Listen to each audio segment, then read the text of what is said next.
Good morning, except it's afternoon. How are you today?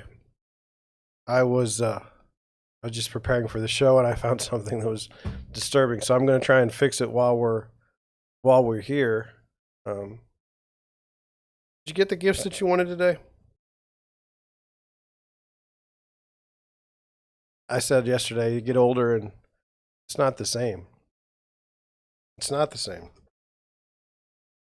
I used to care only about getting my gifts, and now it's like, did my family have a good time?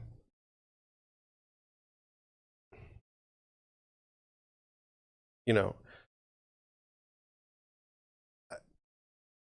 like what? I don't know. Like to me, it's just different. It's just different. I don't know if it'll ever be the same. Um, is there anything that you ever want that's like, I don't know how to explain it. Is there anything that you want for Christmas when you're in your 40s that you haven't already gotten? I mean, I was thinking about it yesterday. What's the last thing I bought for myself that I really was like, well, I was looking forward to? And it was a lawnmower. And I think it's 3 years. It may be a little bit older. That's right, a lawnmower, a push lawnmower, walk behind. It's a Honda. It's the nicest lawnmower you could have, at least in my opinion. And yeah, and you know, every time I cut the grass, I think this is the best lawnmower you can have. And I still don't like to cut the grass, and I guess I could pay somebody to do it, but I don't know, there's something about just cutting the grass. It works for me. So I don't know. It's the day after Christmas. I almost don't remember. It's the day after Christmas, the day when you're supposed to go looking for deals and stuff at the stores. Um, I know we can't go to the grocery store here in St. Louis because they're closed. I know the weather has taken a turn. We actually have to use the furnace today, which is going to be great because I have to change the oil in my daughter's car. That's going to suck. Seriously though, what like do you ever get?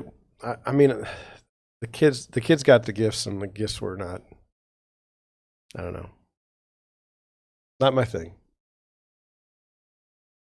Verizon just texted me that my bill is due in 14 days. So thank you Verizon for that. I really needed a text for that because it's the day after Christmas, and thanks. I really hate the phone companies. I think they're stupid and they irritate me because like I don't need a text to tell me when my bill is due. I don't even need anything from them ever. Really. I don't even want to go to the store to get the phone. Like that's how much I hate the phone company. Phone companies. You say, well, John, this company's better than that one. Well, I have a T-Mobile phone and I have a Verizon phone, and I hate both of them. So, that being said, I'm thinking about going down to one phone. I have two phones. I have one for work, one for business. And you say, well, why do you need two phones? One for work, one for business. Well, there's days where I don't want to be on my business phone. I really don't. And there's times I don't want to be on my business phone. Like, say you've had one of those days where you lose a deal or some agent's mad at you and yelling at you and you're yelling at them, and I don't know, some other things happen and you just don't want to talk to anybody anymore. Well, then you take your phone, you put it in the family room, and you go about your day. Don't deal with it. If I have it on my personal phone and whenever it's ringing, it's just going to irritate me. Now, I had two phones before you could have two numbers on one phone. So I don't know if I can just block the number for a while.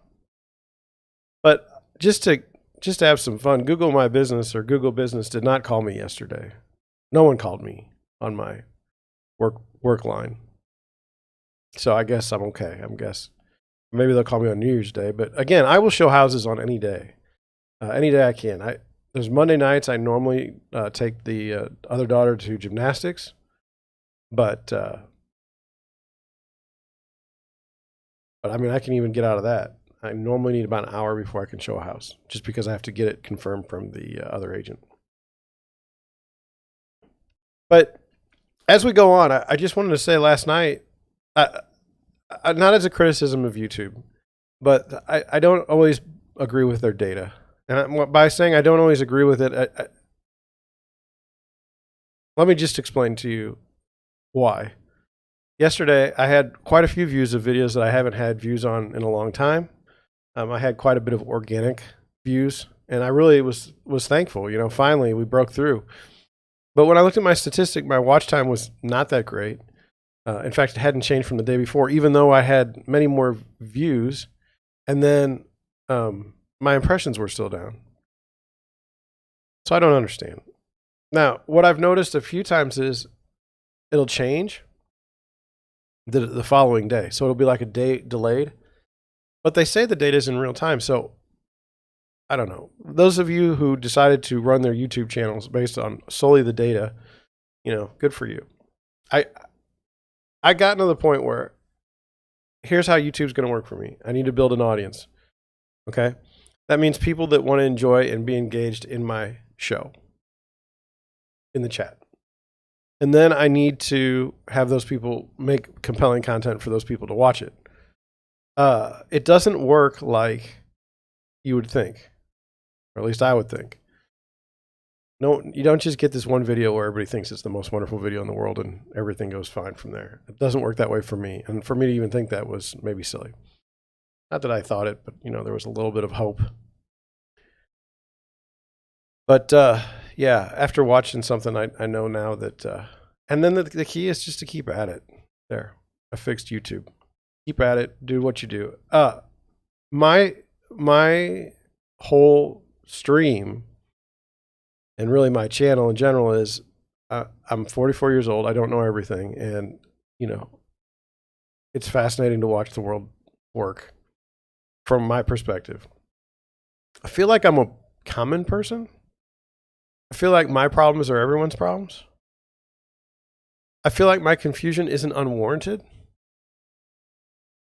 I go back to, I was watching Twitter, and I tweeted a picture of people going to the department store, which had a huge lighted Christmas tree downtown St. Louis, to buy a gift in the 1960s. And honestly, as I look back, I mean, in the 80s, it was still like a mentality from the 50s. It was a post-World War II mentality. And then communism in Russia went away, and everything was off the table. It's just bizarre. It's just strange to me to see what we've gotten into. And as far as like the media, and I like to kick the media all the time, but as far as the media, I honestly would read the Post-Dispatch here in St. Louis in 1990 and believe what I read. I don't believe anything close to what I would read. And on the national news, if somebody on NBC were to put out a news report, an anchor person would read it, it would be true. Why would it be true? Because these people are professionals. They're journalists. They always get things right. They would never be paid off by China. That would never happen. It wouldn't be paid off by Russia. Right? Just strange. And now with social media and bots and technology, like I said yesterday, I was reading another tweet, and the comments on the tweet were like people that couldn't possibly exist because they're such disgusting people. And I mean disgusting people in that, like, no one would actually have that. If you went and talked to that person, they couldn't possibly be that disgusting. And if they are, you know, that's, I mean, not to veer off the point, but I've got time and you're going to be here, so might as well. When you see, I don't know, if you're a kid, okay, if you're a kid and your parents take you somewhere and you see somebody that's a bit off, and I say a bit off, I mean, maybe, you know, I don't want to be negative to any group, but you just know, like, you don't want to hang out with them, like, without your parents. Like, you want to just you're happy your parents are there, and you just want to go. Like, you know this as a kid. Well, those people now have Twitter accounts. Those people have Facebook accounts. And you say, well, that's great. They can put their voices out. Well, I don't know if it is. Their voices are pretty weird. You say, well, you should embrace weird. No, no, no, not this kind of weird. Not going to do it. And that's where I'm at. I just don't understand. Well, I understand it, but I don't know how to work in. How do you work in a place with manufactured outrage? How do you work in a world with manufactured outrage? That is, we can make people upset about everything, and we do it for our own gain. And it's the same thing as yesterday when I was talking about that movie, which was Up Next or You're Next or something. It had 2 million searches on Google. Well, I mean, it was a Netflix movie. You know, whoever's got Netflix can watch it. It's not like it needed a big promotion, but yet it had a big promotion because, like I said, there were more than 2 million searches on Google. God only knows how many tweets there were, you know, Facebook posts. It's just, we can manufacture these things, and we often do. We often manufacture, like, we do it for many, many reasons, but would you have ever believed, honestly, this is 2021, I'm 44 years old, and I say that a lot because I'm just trying to put it in context. I'm a real estate broker in St. Louis, Missouri. My job is to help people buy homes and help people sell their homes, okay? That's what I do. Well, as a broker, my job probably should be to recruit agents to work at my brokerage, but I don't because I don't want to hurt a bunch of cats. They're great people, but it's just not for me. And I don't like being told what to do. I have authority issues. But would you have believed, honestly, when somebody said, I don't want to do anything, I don't want to say anything too provocative, but let's just go through some of the bigger scandals in the United States. Maybe this one will work. How about, I don't want to do any. I don't want to get kicked off YouTube, I'm afraid. I'm really enjoying the chance to be on the platform. But would you have ever believed that the government, your own government, would entrap someone into committing a felonious act against, say, a governor, and then that person be so terrible, the individuals that were responsible, many of them would be in jail themselves or should face jail time for the way they behaved in places other than their entrapment scheme in the first place? I mean, how much faith do you have in your government? And how much goodwill did that faith in government give you for all these years? And now it's just kind of like, I don't know about this. And I mean, I don't want to dive down the rabbit hole, but there's a lot going on. But like manufactured hype. And I want to say it like this. Okay. So I have a very small audience and I have a very small channel on YouTube. I mean, very small, probably the smallest channel that works every day, you know? And I mean, I don't know that I'm proud of it. I just know that it is. We talked about this yesterday. What if, like, how would I, as a small channel, tap into the craziness that is the media machine? How could I get in there? Well, I have to say something provocative. Well, this is the most bizarre part to it, okay? It depends on who I am as far as what I can say that's provocative. If the New York Times says something, okay, they get free range to say whatever they want to on YouTube. They will never be banned. If the New York Post does it, they will be banned. It's kind of weird. That's kind of weird. You know then that if I do it, I'll be banned. But what you have to do is you have to find some sort of political wedge, and then you have to take an extreme view of that wedge, and you have to spout that out every day. Now, the problem that I have is I work within the real estate industry. I could literally be delicensed by saying anything negative towards any group or any sort of, and that's fine. I mean, I don't really go about so there's certain people I don't particularly like, but I don't want to disparage large group or swaths of people. That doesn't make any sense. I mean, that's not who I am, but that's what I would have to do to get ahead. And this is my dilemma. The things we talk about in real estate, you know, today, they're hilarious in the sense that, like, no one cares about 4 ways to keep waterproofing your home. I mean, no one is ever going to read that article online. And yet I give it a voice. I give it a window. I give it a way to transmit out there.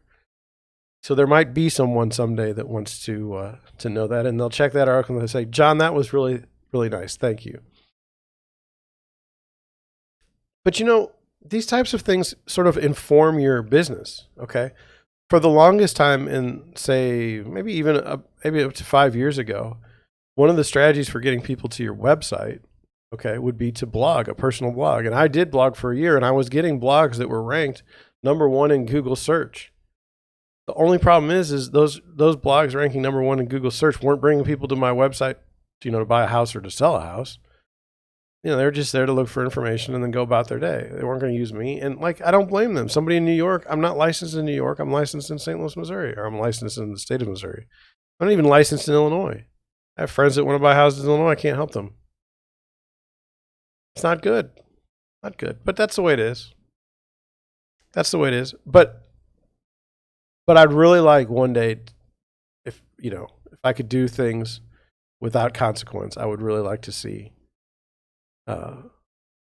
me pull the levers and get stupid amounts of people to talk about Do It Realty and do it right. I'm not. So I wanted to count. You count with me. I think we're close. I think we're on 28 consecutive live streams, but I don't know for sure. And of course, 16 minutes in, I realized I haven't recorded.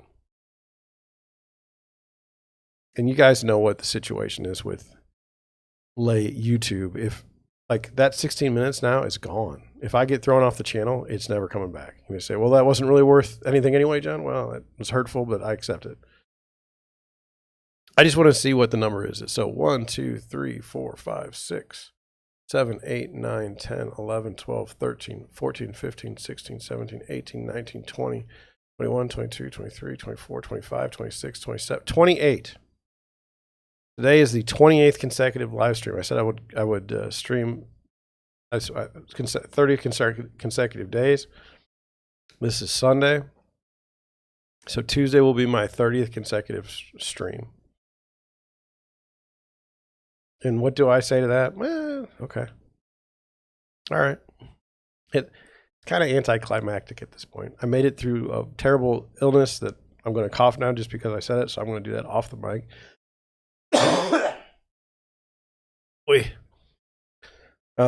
I made it through Christmas. I would make it through New Year's because I'm committed. Now, I didn't do it at the same time every day, and I'm a little disappointed with my chat. I'm not gonna lie. I would have thought that I'd have a few more people in the chat just to come along with me, help me get through the hour.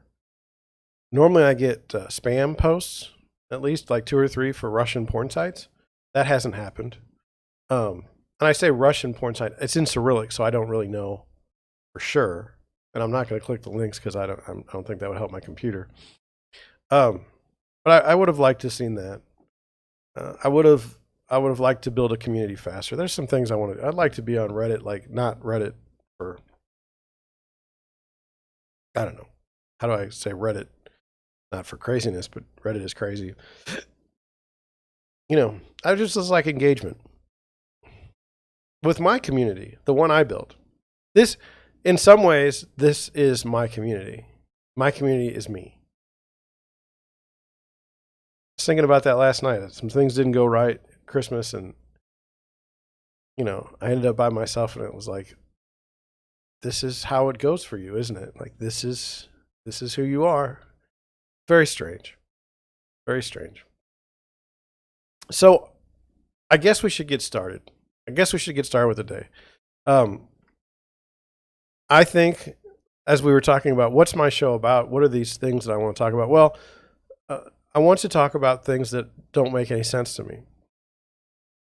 And that's pretty much everything. And you said, it shouldn't be that way, right? Everything should make sense. Or I would think it should. I can read. Okay. I don't think I'm dumb. I don't. I could be. But hopefully you, along with me, can kind of work things out. And one of the things I wanted to work out today, I got to switch the channel over Let me share this screenshot. Now, this is the day after Christmas. Okay. And I am late to the party. This is Chicago Sun-Times. The day before Christmas, this was written. Holidays are an ideal time to have that talk with loved ones.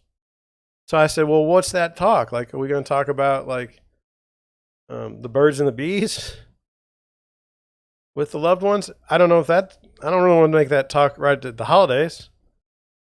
And then I read the next line. It says, it's never easy talking about death. What?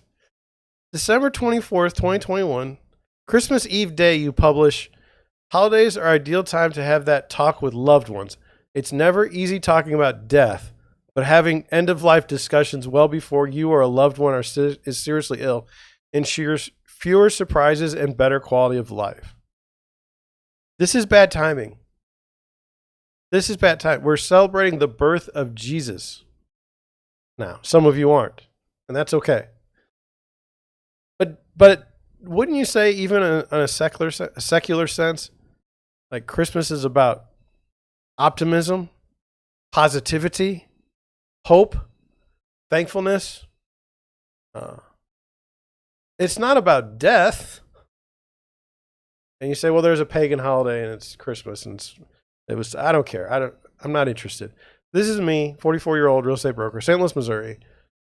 I'm not thinking about having that talk with loved ones at Christmas. Now you say, John, funny, I know you, and you've had family members die during Christmas. Yes, too. It was bad. It's very hard for me to get over it. So don't get me wrong. Death is bad. Let me scoot up because I want to make sure. Death is bad, okay? Especially during Christmas. But the idea that we should write an article about having a talk with loved ones. Merry Christmas, Auntie. Can't wait for you to be dead. Merry Christmas, Mom. Hey, am I in your will? Hey, Dad, you're going to have a debilitating disease. What do you want to do about it? Merry Christmas. That's come on. Somebody come with me and understand how insane that is. This is after you've been told you can't even hang out with your family and that you should go get a test before you even meet with everyone. So we're going to go through this. I'm not going to read it line for line because I don't want to make light of the fact that people are dead or dying. Okay, so I'm afraid of being in pain. That was one fear repeatedly expressed through her 3-year battle with cancer. And the fear is why she finally decided to start hospice care. Now, I don't want to get into end-of-life decisions on Christmas. Anyway, this is in the opinion section, so that was kind of fascinating.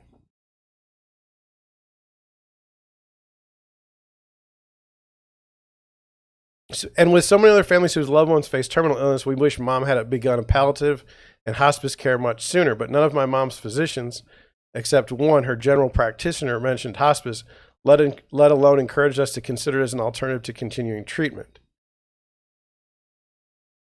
Instead, my mom, in the final months of living with bile duct cancer, was offered just another round of chemotherapy. After a few weeks, treatment was halted in June after Mom was hospitalized with exhaustion, having lost so much weight and energy that she could hardly sit up or eat.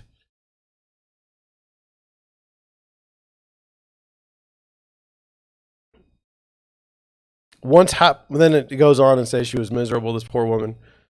Then they finally did decide to do hospice, and it said, once hospice began, we were able to better manage her pain at home. In the 9 weeks before she died, she had discomfort, but the pain was kept largely under control. That's just sad. Bad situation, right? Not before Christmas. People have to deal with that stuff during Christmas. I haven't had to deal with it. It's not great. But it says, since her death last month, I've talked to many people about their loved ones' final months, and nearly all described wanting what my mom experienced at the very end, to be home with family and as little pain as possible. Well, that's hospice. And then it says, unfortunately for many, that's not what happens. So I don't know what happens. It says, physicians receive little to no training in having end-of-life discussions, so he advises patients and their caregivers to take the initiative. We have to train consumers to ask for it. And we have to train doctors to offer it. So in theory, like doctors aren't going to tell you that you're going to die, that they're going to tell you that you need to keep getting treatment. And I reject that. I reject that because I've dealt with family members in their end of life stage, and they're on hospice. It's not a good situation. It says the research is, then there was some, there's some studies. The researchers noted most end-of-the-life discussions occur only 1 month before death. Not talking about a patient's goals for the end of their life hurts the patient, their loved ones, in the healthcare system, and represents a major public health problem. Now, listen, I am John Chink.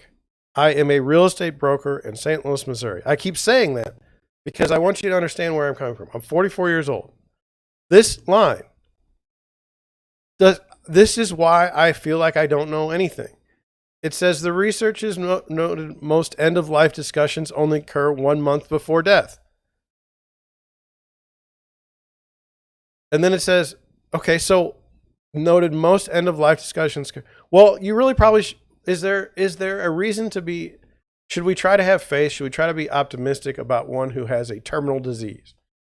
Yes. And so what are those discussions going to look like? Well, if this works, maybe they'll live a few more years longer. So there's a positivity bias there, which I'm totally okay with. I think to live, you have to have a positivity bias or else you'll be miserable. But anyway, the next line is what really, really hurts me. It's a very long sentence and we're going to deconstruct it. Not talking about a patient's goals for the end of their life hurts the patient. Okay. Not talking about a patient's goals for the end of their life. Who do you know that has a goal for the end of their life? That's kind of suicide, eh? I told my wife I wanted to be naked and shot out of a cannon after I'm dead. This is not a joke, and I did say it, and we've talked about it more than once. That's an end-of-life discussion. Not talking about a patient's goals for the end of their life hurts their loved ones. I agree with that, but I think that would happen no matter what. Hey, you say you got 3 brothers. One brother's like, hey, she's going to die. The other one's like, hey, I didn't like her anyway. And the other one's like, where's the money? And you say, well, that's very vicious. That's the way life is. Vicious. If you've not seen National Geographic when they follow the lion and it doesn't go, life is hard. Not talking about a patient's goal for the end of their life hurts the healthcare system.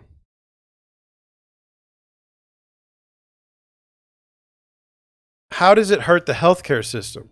Oh, you want to die? Okay. Why?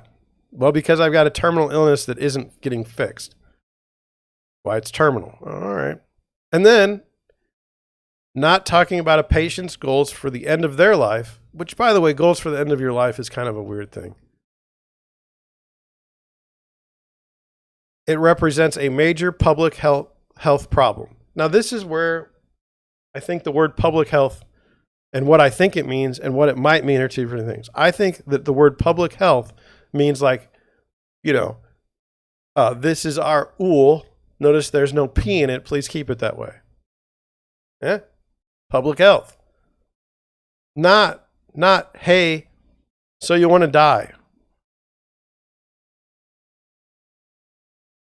So, then it says the holidays are an excellent time to discuss what each family member wants at the end of their life. It's easy to find information on the internet about how to complete an advance directive and choose a health power of attorney. And palliative and hospice care should be part of that conversation.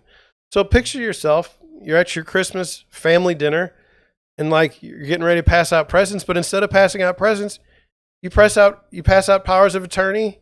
This is life directives. This is end of life directives. Here's what I want to do when I die. Here's how I want to die. Yay. This is what I'm saying. The timing is off. The timing is off. You may say, John, is there a better holiday? Is there a better holiday to talk about end of life decisions? Yes. What holiday would that be? Well, it's not Easter. It's not Easter. Thanksgiving? No. Halloween. It's Halloween. Obviously, it's Halloween. And I'd be fine with that. Write this on the 31st of October. It makes perfect sense. Now, this doesn't make any sense to me. The reality of it is all of us will die. Well, okay. But there are steps we can take now to increase the likelihood of getting compassionate care that improves our quality of life. Okay. Don't wait for your doctor to suggest palliative or hospice care like my family did, because most of them won't. And why won't they? Our doctor's in it for the money. Are we still under the guise that they care about your health? No, I shouldn't say that. We have more power than we realize to decide how we want to live our final days, weeks, and months. Having those conversations now could make all the difference in the end. So, I don't know, like, is it like wishing? Like, hey, I'm going to die in a month.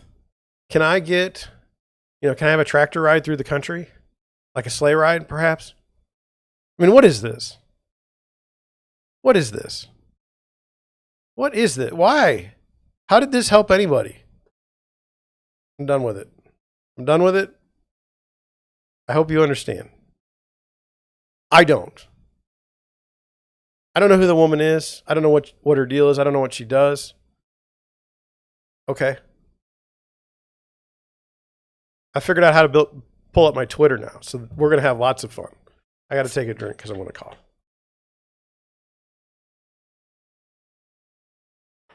And hopefully you can see, I mean, I want to be real. I don't have a bunch of fake followers on Twitter. I barely have any followers on Twitter. I have 35. I'm following more people than are following me. And I'm okay with that. If you see, like, that's my face. That's a joke. To me, it's funny. Okay. And there, I'm telling us about the stream. But I wanted to go, and like we talked about this, I want engagement with my Twitter people. I want engagement with my YouTube channel. I want to be engaged with my community. Honestly, if you put in comments and if you write in the chat, okay, I'll spend a half hour, an hour a day combing through the stuff. I don't mind. I would like it. I'll do it for free. But my time's not free. I'm just saying I would do it for free. No charge to you. But I got nothing. I got nothing. Nobody wants to come and play with my channel. They don't want to interact. But here's the interaction that I am getting. Let me just go down to this. I was like, oh my God, great, I got a comment. Okay, great. Now look at this wonderful, wonderful tweet.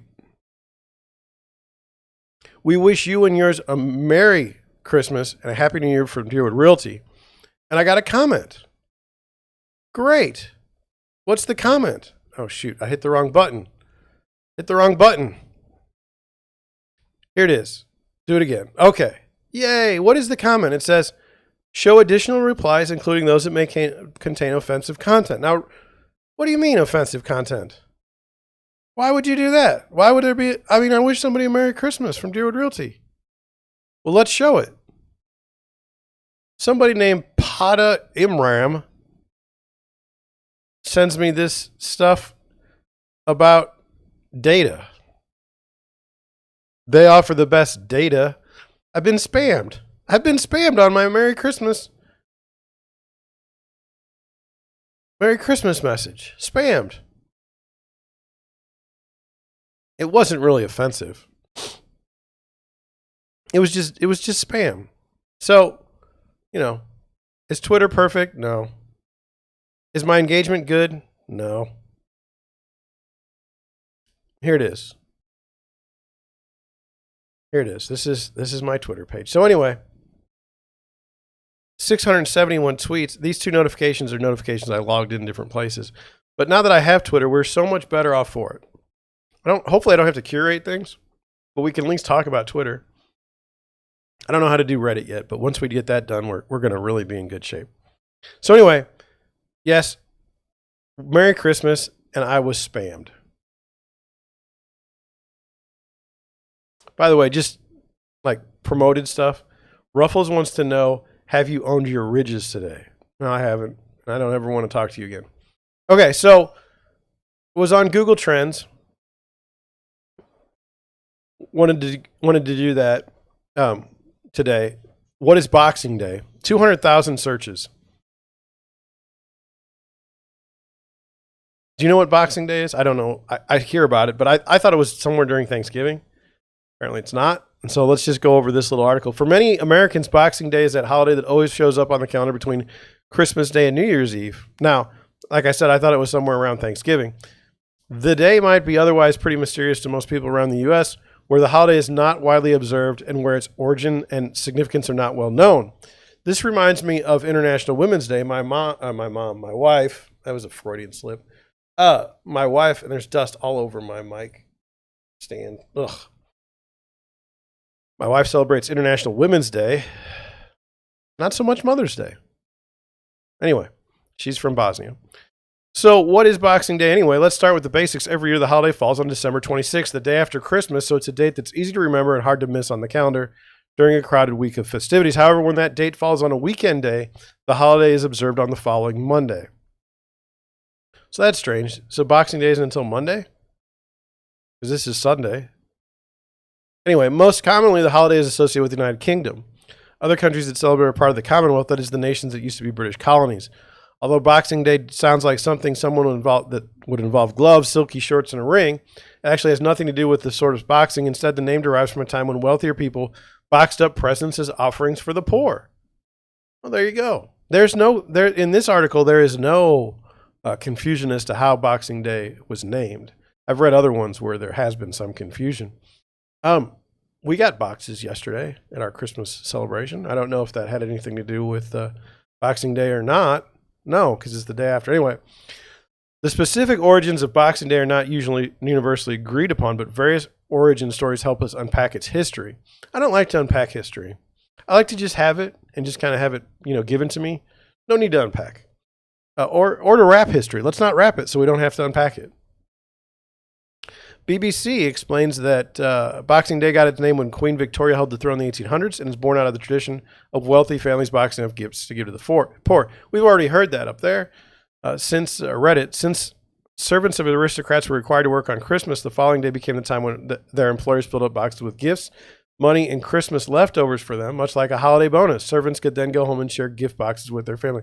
Hey, we had a wonderful celebration on Christmas Day. We had all this food and we didn't eat it all. You can have the leftovers. Happy Boxing Day.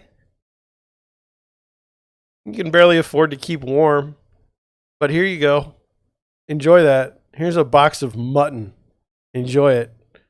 Another theory, according to history.com, is the name arose from alms boxes placed in churches for the collection of donations for those in need. On December 26th, clergy members would give these funds to the poor in honor of the feast of St. Stephen, a Christian martyr known for charitable acts. St. Stephen holds so much significance that in Ireland, Boxing Day is referred to St. Stephen's Day, so they don't even celebrate Boxing Day. In Ireland, it's St. Stephen's Day. Well, I didn't know that.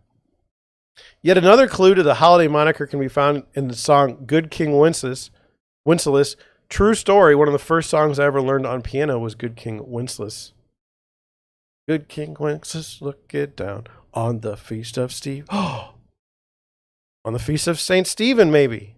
Anyway, on St. Stephen's Day, he observed a poor man on his land struggling to gather wood in the middle of a snowstorm. Well, you would struggle to gather wood in the middle of a snowstorm as well. I mean, I don't know anybody that could do that perfectly. Well, I do. Some people are just male models and that everything works out perfect for them. He was so moved by the sight that he gathered up food and wine and delivered it to his door, inspiring the tradition. Now, not trying to be dumb, the guy's trying to gather wood in the middle of a snowstorm. I think that it would have been better just to gather up some wood for him in the snowstorm. Food and wine isn't going to help the guy if he's looking for wood. I mean, he's probably cold. But that's just the way this is written. I don't understand anything. With so many competing narratives, it's difficult to know exactly how Boxing Day began. It's clear, however, that what they all have in common is there are themes of charity, gift giving, and celebrations, which have lived on and is present in how holidays are observed today. My dad's birthday is the 27th, I think. I think it's the 27th. He was one of those guys that had a birthday the same week as Christmas and got nothing. It was bad. I feel bad for him even this year, but I didn't buy him anything extra. How is Boxing Day celebrated today? Well, it's regarded as time to spend time with family and friends, particularly those who you weren't able to see on Christmas. This can include gathering for meals, meeting at pubs, or simply relaxing at home, enjoying the day off. In addition to the holiday's emphasis on social connection, there are several other Boxing Day traditions that evolved over the years. Well, that's good. While Boxing Day has nothing to do with the sport of boxing, it has now come associated with watching football now. And I believe football is going to be soccer in this story. The BBC notes that before the days of television, Christmas Day would feature a full schedule of football matches for fans to attend after they'd eaten. During the 50s, however, attitudes towards playing sports on Christmas changed, and the last football match to take place on Christmas occurred in 1957. Since then, Boxing Day has become the time for sports fans to get their fix. So I don't know. I don't know if Canada does maybe a hockey tournament. I don't know. It's Sunday night here. So is that Monday? This story was written in 2019. There were a lot of searches for this yesterday. So I don't know. In the United States. Another facet of modern Boxing Day is shopping, since it's now widely known as a day for massive sales. Now, see, that's how I kind of consider today anyway. Day after Christmas is a good day to go shopping for sales, but it's Sunday. Plenty of shoppers will spend hours in line to snag some of the best discounts of the season, supplement the Christmas gifts they received, or possibly even return unwanted items. Since countries like United Kingdom and Canada also celebrate Black Friday, Boxing Day has become slightly less popular in recent years, but it's still a main celebratory fixture. Going back to its roots, charity continues to be an important aspect of Boxing Day celebrations. The Old Farmer's Almanac explains that this includes everything from charity runs to the Boxing Day Dip, which is an adventure as participants dress in fancy clothes and take a dunk in the freezing cold sea. Finally, Boxing Day is also recognized as a day to overindulge on Christmas leftovers. Families might invite guests over for a casual lunch featuring baked ham, Christmas cake, I don't know what that is, turkey sandwiches, roasted vegetables, and other festive foods enjoyed the day before. In that sense, you might have already been celebrating the spirit of Boxing Day for years without even knowing it. That's what we've learned about Boxing Day. I always like to check the chat just to see if my Russian porn spam is there, and it's not. Nor is there even a hello from anyone. It's pretty depressing. I'll continue. And then when I don't expect it, it shows up. That's the funny thing. Okay. I hit a button and things are not good. Let's stop that. All right. Okay. Where we're going to go to look at real estate today, we're going to go to Austin, Texas. Everyone's moving south. Everyone wants to be a part of Austin. Go to Florida. I'm stuck in St. Louis and I'm not leaving. I was born here. My grandparents were both, in Missouri. Both sets of grandparents. Before them, though, I don't think. Well, one set, yes. The other set, no. Ohio. But anyway, I'm here probably till I die, and I'll probably have a discussion about it over Christmas with my relatives, based on our last article. That was some humor if you didn't catch it. Watch earlier part of the show. So here we go. What gets you? What is there for sale in Austin, Texas? Okay, it's $11.5 million, 10,450 square foot. Moreland Properties, Compass, Moreland Properties, Sotheby's, Keller Williams, REI, Moreland. Looks like Moreland has the grip right now on the luxury market. Let's take a look at this wonderful home. 39 pictures, I'll take it. 58 days on the market, not bad. 4-car garage. I do like this, okay? I do like this, but I would prefer the front of the house. I always want to see the front of the house as the first picture. And that's awesome looking. Is it real? Are we talking about new construction here? Yeah, this isn't real. This isn't real. Is it? In collaboration with Taylor Wisdom Custom Homes and award-winning Sam Birch, this new construction scenes sits on a combined. I don't care. I'm not interested. I don't want to look at new construction. I even turned it off, and I still get. Now here we go. 9.9 million. 15,000 square feet, 7.85 acre lot, 7 beds, 9.5 baths. I think we'd like to be here. I think it's a better house anyway. It's kind of showing the front, 39 pictures, 40 days on the market with a 4-car garage. I mean, that looks nice.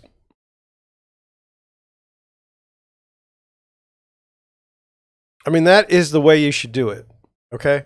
I hate when they take a picture of the foyer and it's not all in, just do it like this. This is how you do it. That's pretty cool. I mean, this is a nice house. 9.9 million.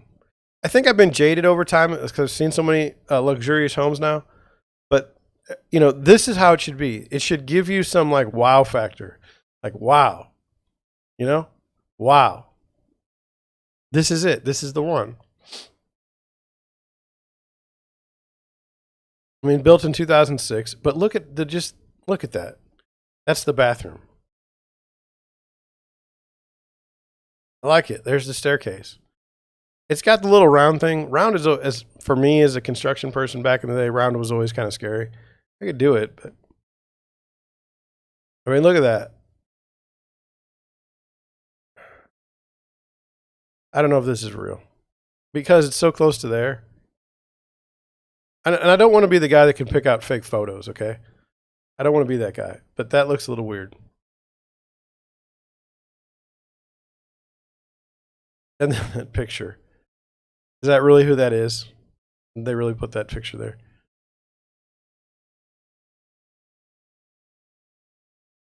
That's cute.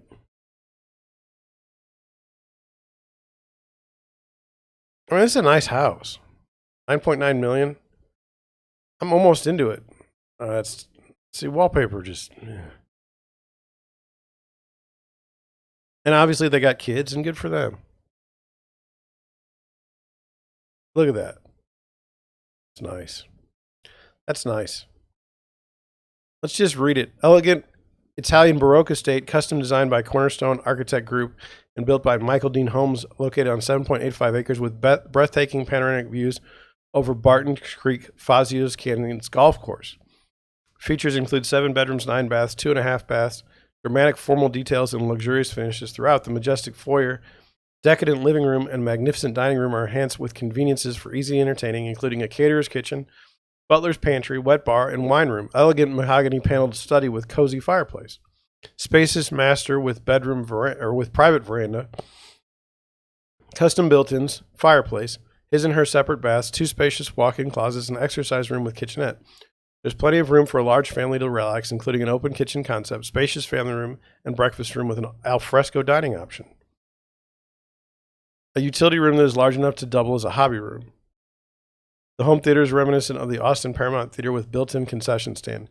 Teen room, game room, children's playroom with built-in play castle, computer station, elevator, sparkling pool, and fenced yard. I don't know what a sparkling pool is. Is that any different than a regular pool? The level of detail throughout this home is truly extraordinary. A mandatory property owner's membership to the Omni Barton Creek Country Golf Club conveys with sale and application. I don't know. I guess you're going to get a membership to the golf course. It's been listed since 2007, and they remove it, and the price goes up. Is it a dog? I don't know. Not one that I would want to be involved with. Sorry that it's not doing well. 9.25 million. 3 acres. I mean, I don't even know. I mean, it's in a different zip code. Maybe it's closer to town, but 4 beds, 4.5 baths, 9,876 square feet for like $700,000 less than the house. It's 9.9. I think it's worth taking a look. Eric Moreland again with the listing. I mean, that's the way it looks from the top. Does he do a front picture like he should? That's the back. Whatever. 102 days on the market, built in 1995, 3-car garage. I mean, it's got beautiful views, right? That's beautiful. Well, beautiful, nice. Nice kitchen, kind of open. I don't know. Does this really compare to the other one? I mean, I'm not a realtor down there. I have no idea. That looks like a second kitchen. Like a guest kitchen or something. This is not nearly as nice as the other one. I guess that's where your servant can eat.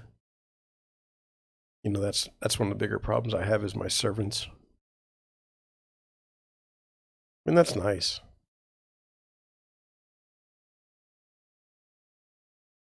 I don't know. What's the weather in Austin, Texas today? Can you even, like it's December, can you go out to the pool?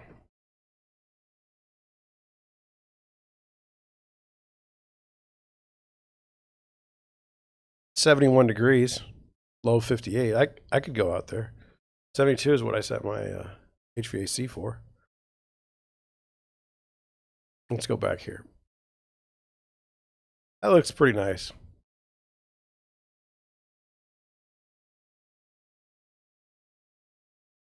I mean, you do have people around you.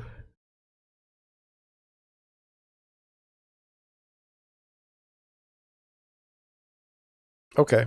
You know, I've noticed a lot of houses, they're not showing their garages at all. I mean, are the garages just totally plain, or? I'd like a good garage. Oh, gosh. 102 days on the market. Let's see what we're doing here. Listed since 2021, but not long, September. Started at 12. To me, now, it's an agent, okay? We're at the market in September, and we started at 12 million, and we're down to 9.25. Now, was it too expensive at 12 million? Yes, because it didn't sell.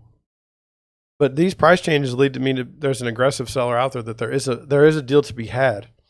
When you see a house that hasn't sold in 6 years, but it's been on the market all the time during that time, and they screw around with the prices and they're always going kind of up because the market's going up. This here is a house to I mean, if this is a house that you'd be interested in, this would be a house to follow, because this is a house that they're aggressively trying to sell it. You say, well, how aggressive can they be? Well, they've had 3 price changes in 3 months.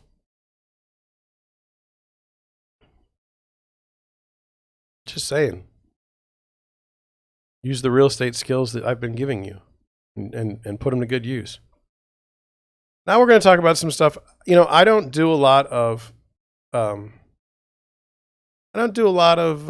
commercial stories on my channel.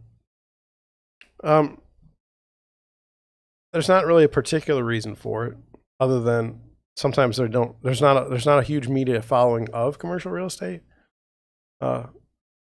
So I don't get to do it a lot from that perspective, but I do like commercial real estate, and I do care about it, and I would be interested in being more involved in it than I am now. So here's an article. Steve Witkoff, real estate mogul, buys troubled Twist Tower project in Chelsea for $900 million. Well, that's interesting. So what's this about? It says, there's life for G after all. Partnered with billionaire Len Blavnik Access Industries, New York developer Stephen Witkoff's Witkoff Group snared the bankrupt, so it's in bankruptcy, $2 billion twin-towered condo project in a public debt auction on Thursday. So I don't know if they started out with 2 million. Like, I don't know if that's what the project's supposed to cost. I don't know if that's what it has cost so far. The deal, which is worth around $900 million, means that the work can resume on the 900,000 square foot towers after more than 2 years. So, supposed to have these wonderful towers built in New York. This is what they're supposed to look like, and can't do it because it went bankrupt. Our partnership with Blavnik Access Industries has deep experience in successfully developing large projects in Manhattan.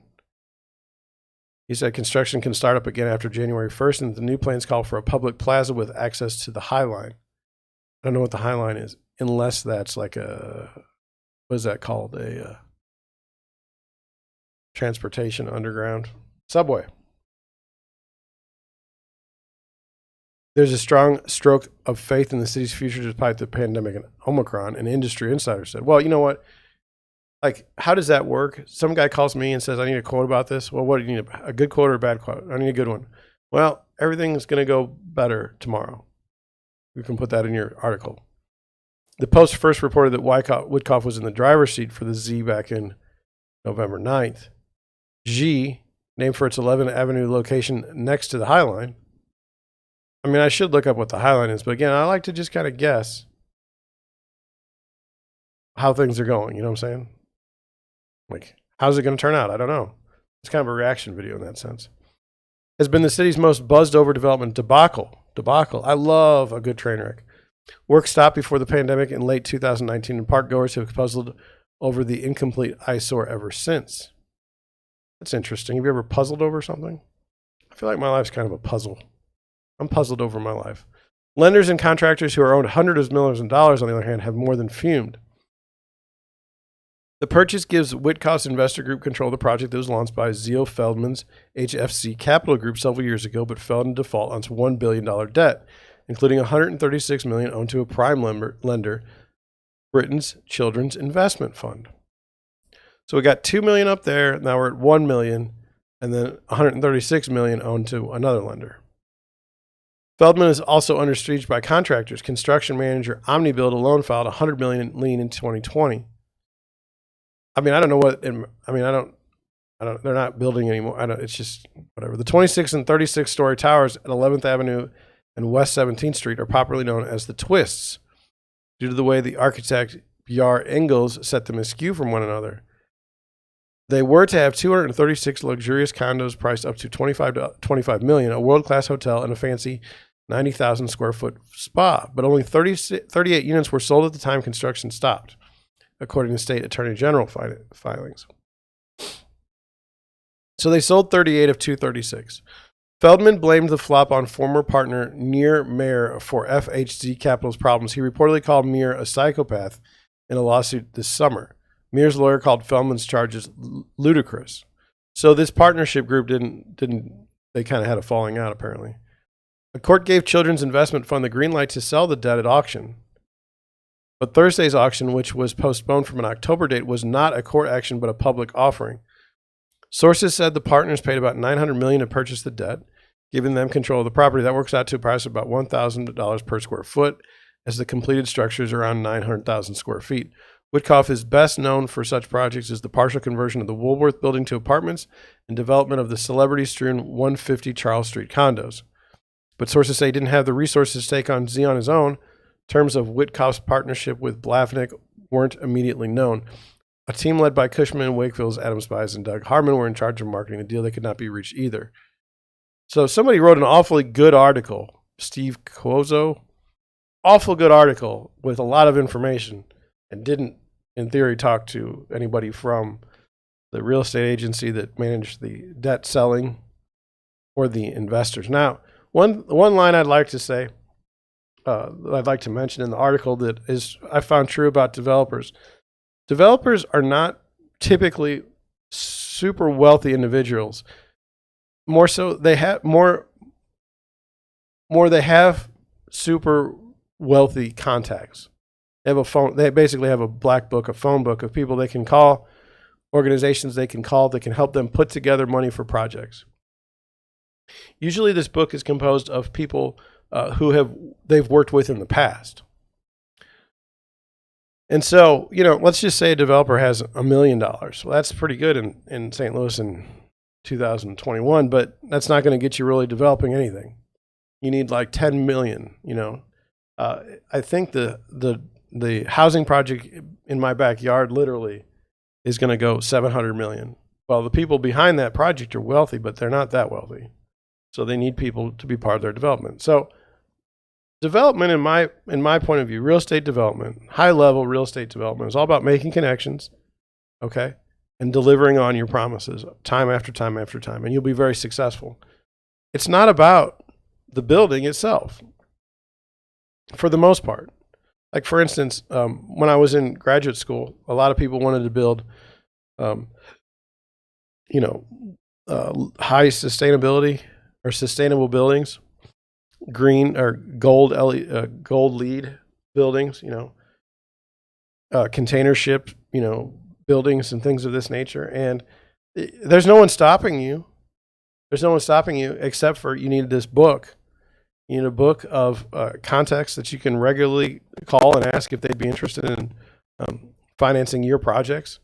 And then those financing terms, unfortunately, are going to have to be better than what they can get in the bank or risk-free.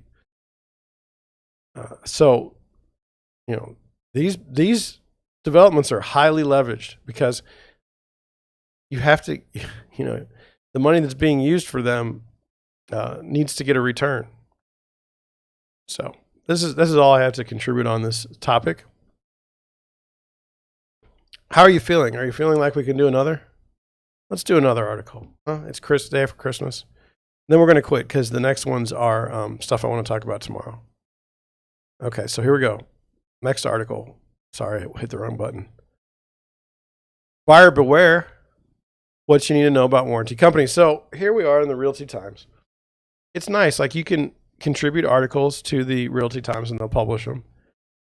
What to know about warranty companies. Now, in residential sales, often you'll see discussions about residential warranty companies in the offers to purchase or in the sales agreement. So sometimes owners will say, "Look, we're not interested in you coming at us for repairs, but we have a home warranty company, and we're just going to go ahead and give that to you off the bat." Now, as buyer's agents, I tell my buyers, "Hey, they're offering this, but there may still be things wrong with the property," and warranty companies aren't notoriously known for being just fantastic. So this article, "What to Know About Warranty Companies," is something that I would certainly like to know. True story: our 4-year-old refrigerator died an ugly death late last year after being diagnosed and fixed more than once by the same repair company. Our warranty company finally authorized the purchase of a brand new fridge. We were frankly pleased. We were frankly pleasantly surprised by how easy the process was, and also chalked it up to financial karma for having $60 plus every month for the last 6 years, just to have the peace of mind of a warranty plus $75 for each service call. Those calls were few and far between, save for an annual air conditioning issue and the occasional other appliance plumbing concern. To our very unpleasant surprise, the company canceled our existing deal when our contract ended. Apparently, we had made too many service calls. This was, of course, code for we had to replace a refrigerator and we need our $2,000 back. We were invited to reinstate our coverage for 2.5 times what we've been paying per month. Welcome to the world of home warranties. The truth is we had minimal problems in the 6 years leading up to our refrigerator replacement. The tradespeople were generally fine. The service was as expected, and the fixes were typically timely. Being dumped by our company and having to scramble for new coverage wasn't fun, but definitely wasn't the worst that can happen with home warranties. If you bought a new home and are considering whether you should renew your warranty after your initial period is over, or are buying and have thought of an older home and mulling a warranty, here's a few things to think about. Now, these people have had a home warranty for 6 years. I have one buyer who lives in a condo, which they don't typically go bad. She's had her warranty since she bought the condo. It's been a couple of years now. I don't personally have a warranty on my home. If something goes bad, I pay for it. I don't want to pay a warranty company. I'll just pay the guy. This is how I think. You say, well, you have the money for it. Well, I don't really have a lot of money. I save what I can.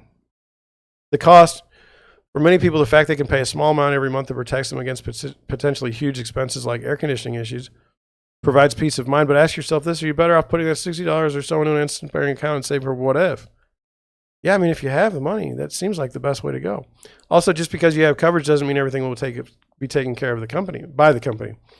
Some problems won't be covered by the warranty, whether because the homeowner didn't purchase coverage for that item or because the warranty company doesn't offer coverage for that item. Also, home warranties usually don't cover components that haven't been properly maintained. Furthermore, if the warranty company denies a claim, the homeowner will still have to pay the service fee and will also be responsible for repair costs. In addition, warranties have numerous exclusions as well as dial limits per repair and per year. I think that's accurate based on my experience. I had a warranty when I moved in this house. I had a warranty and that went out of warranty in my air conditioner. Actually, I had a warranty for the air conditioner. When I moved in, the air conditioner needed Freon. Called the people, they put in Freon. Middle of the summer, the next year, the air conditioner broke. Just blew up, dead, and the warranty was out. So,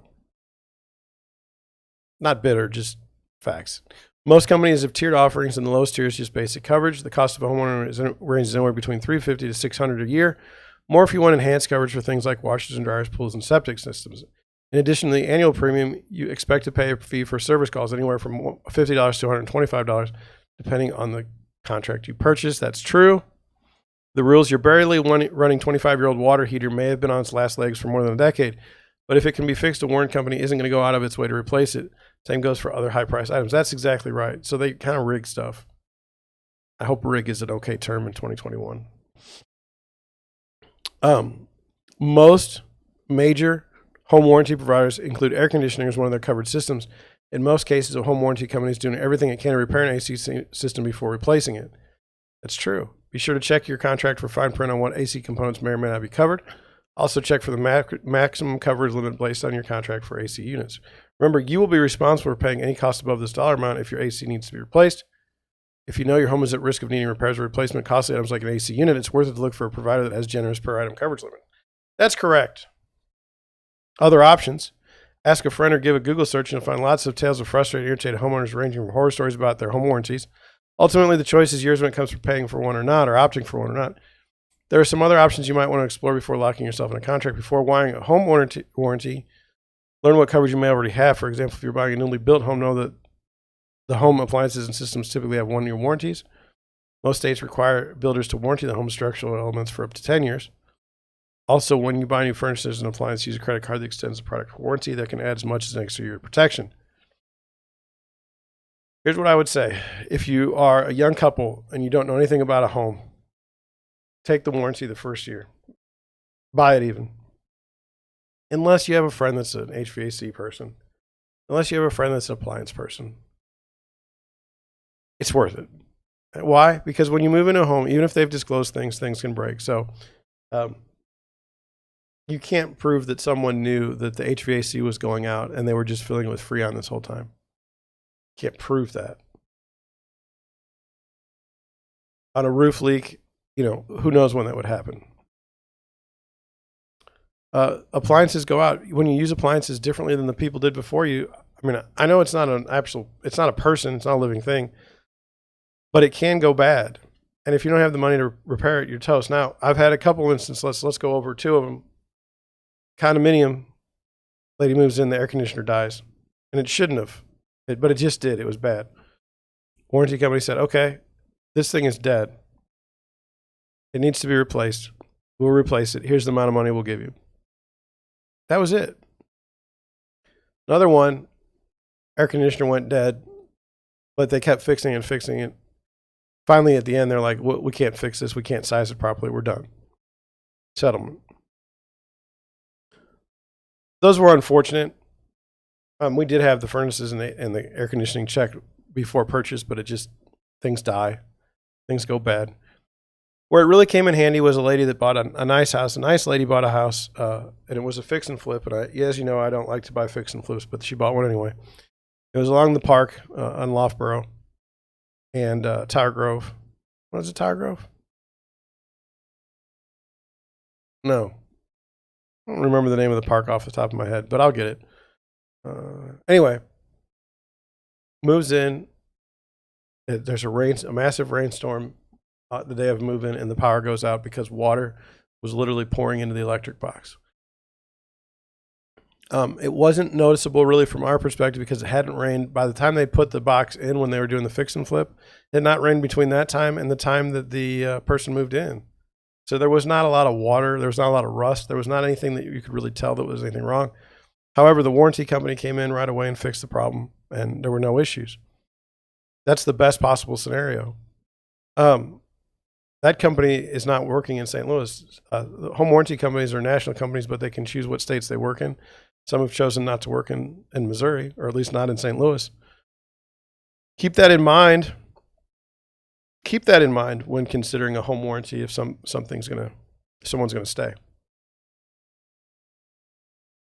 Well, I've had my live stream. It's been fun. Hope you enjoyed coming along with me. I'll probably do a podcast episode next. Not sure what I'm going to do it on. I have some ideas. I have a really good one, but I don't know how to present it. One of the things I'm working on. But thank you for watching. If you watch on the replay, thank you for watching on the replay. I appreciate it. And if you write a comment after a live stream, I will respond to it. We don't have to do it in the chat. I know it's kind of weird to show up on a Friday afternoon, day after Christmas and live stream, but I kind of like to live stream and I kind of want you to be a part of it. So thank you for watching.